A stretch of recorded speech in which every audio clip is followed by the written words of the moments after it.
c'est vrai que c'était une organisation multiple, dans la mesure où, parallèlement à Atlantica, nous avons eu l'honneur et le plaisir d'accueillir le 38e congrès national, ce qui nous a demandé quand même une organisation assez pointilleuse, parce qu'on a un cahier des charges qui est assez sérieux et assez épais qu'il faut respecter absolument. Nous avons eu aussi l'honneur d'avoir la visite de la ministre du Tourisme, Sylvia Pinel, donc il a fallu aussi organiser sa venue et puis gérer un peu le protocole. Nous avons également l'accueil de l'EFCO, qui est l'Assemblée européenne de gestionnaires de camping, qui représente, donc on reçoit 25 présidents de pays différents, même de quelques pays hors zone européenne, mais qui sont intégrés quand même à l'EFCO. Parallèlement à ça, nous avons reçu aussi une fédération britannique et une fédération luxembourgeoise. Donc au niveau organisation, comme on dit, ça a été un petit peu chaud et un peu serré. Serré, mais en termes de contenu, le bilan là aussi, est-il satisfaisant? Répond-il à vos attentes de président? Tout à fait. Les participants donc, à ces congrès, à ces assemblées ont été pleinement satisfaits de l'organisation, ce qui est pour moi un grand soulagement et un grand plaisir, parce que c'est vrai que c'est pas toujours évident. Au niveau européen, on ne connaît pas trop leur attente, donc on a tout fait pour qu'ils soient accueillis dans des conditions favorables. Donc apparemment, ils sont hyper satisfaits. Pour nous, c'est un grand plaisir.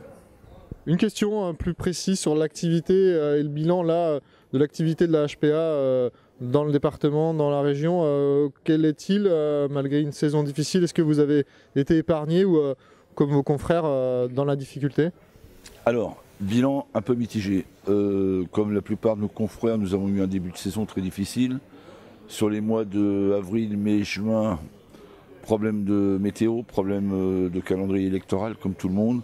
Début juillet était aussi une période un petit peu sensible, jusqu'à la première quinzaine de juillet, dans la mesure où on a eu un petit décalage par rapport aux autres années. Donc on était un petit peu pessimiste. Heureusement, mois d'août, donc on ne va pas dire supérieur, puisqu'en général c'est toujours plein, mais on a fait une excellente arrière-saison, ce qui permet de terminer à peu près à moins 2% par rapport à 2011, qui était quand même une année record, une année excellente. Une question enfin sur Xynthia, votre zone n'a pas été épargnée par ce phénomène naturel. Où en est-on quelques années après? Où en est le soutien de votre institution et l'apport et les démarches que vous pouvez mener auprès des institutionnels du gouvernement notamment? Où en êtes-vous de ce point de vue-là? Alors Xynthia, on va faire un bilan relativement rapide. Sur Xynthia, nous avons eu 32 établissements impactés par Xynthia. Sur ces 32 établissements, uniquement, enfin je dis malheureusement, 3 n'ont pas pu rouvrir. Sur 3 campings sur retrait qui ont été complètement sinistrés, avec interdiction de réouverture. La problématique de ces établissements ont été indemnisés au niveau de ce qu'on appelle nous du mobilier. Et on est toujours en tractation, et ces gestionnaires sont toujours malheureusement en tractation avec les services de l'État au niveau des indemnisations de leurs fonciers et de leurs fonds de commerce, et chose qui n'est pas facile et pas gagnée d'avance. Donc c'est vrai que ça représente quand même un traumatisme déjà psychologique suite à cette tempête, et surtout financièrement c'est une catastrophe pour eux.